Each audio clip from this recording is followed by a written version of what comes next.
pouvoir bâtir une entreprise à succès, il faut d'abord croire que c'est possible. Bâtir une entreprise à succès est la thématique autour duquel se sont réunis les acteurs du monde de l'entrepreneuriat et du business du Bénin. Tenue à la Chambre de commerce et d'industrie du Bénin et organisée par le Centre Yael, cette retrouvaille a été pour panélistes et participants un véritable moment de partage d'expériences. Mais il y a un autre aspect que j'aimerais toucher. Ce n'est pas directement la création de bénéfices financiers, mais la création de valeur. Il y a ce concept du succès que nous avons sur notre continent, particulièrement surtout du côté francophone, qui est que le succès, c'est la réussite financière.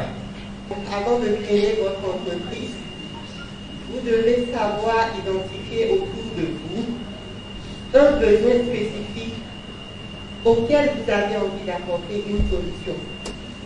Cette idée peut vous venir de votre passion, de ce que vous aimez. Ce serait mieux pour quelqu'un qui n'a pas, qui est peut-être salarié, d'avoir un seul patron. Mais le DG, le chef d'entreprise, est au service de plusieurs personnes.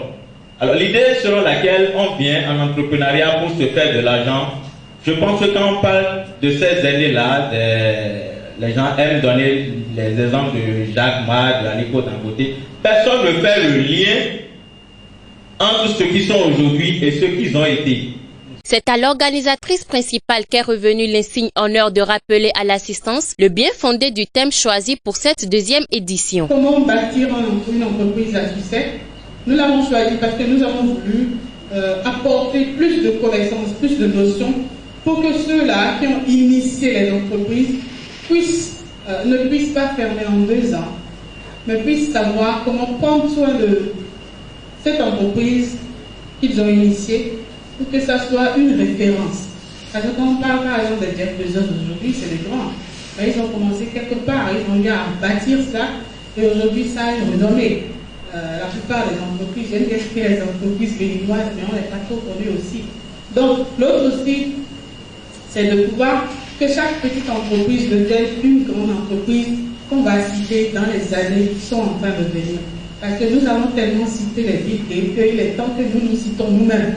Invités donc autour de la même cause, experts et participants ont développé des sous-termes au contenu varié qui n'ont laissé aucun participant indifférent. Ceux-ci livrent leurs impressions au micro de Frédéric Adékou. Ce qu'il faut retenir déjà, c'est que lorsque vous voulez créer une entreprise, vous n'avez pas besoin d'avoir énormément de budget. Le simple fait déjà d'être dans l'ère du numérique fait que vous pouvez démarrer déjà à partir presque de rien et tester votre idée également, avoir des valeurs, avoir une vision et ne pas avoir peur de prendre des risques également. J'ai appris beaucoup de choses, je ne pourrais pas donner des détails, mais je sais que tout ce que j'ai appris va me servir dans les jours à venir. Parce que quand on est entrepreneur et puis on ne suit pas des formations, on ne suit pas des conférences, notre degré de leadership s'éteint. Donc c'est la raison pour laquelle chaque entrepreneur ou ceux qui désirent entreprendre doivent suivre des formations, des conférences, des séminaires du genre pour pouvoir se perfectionner et aller de l'avant. Une visite de stand et d'échange de contacts a mis un terme à cette rencontre. En attendant que les idées reçues ne soient implémentées, on ne peut que leur souhaiter bonne chance.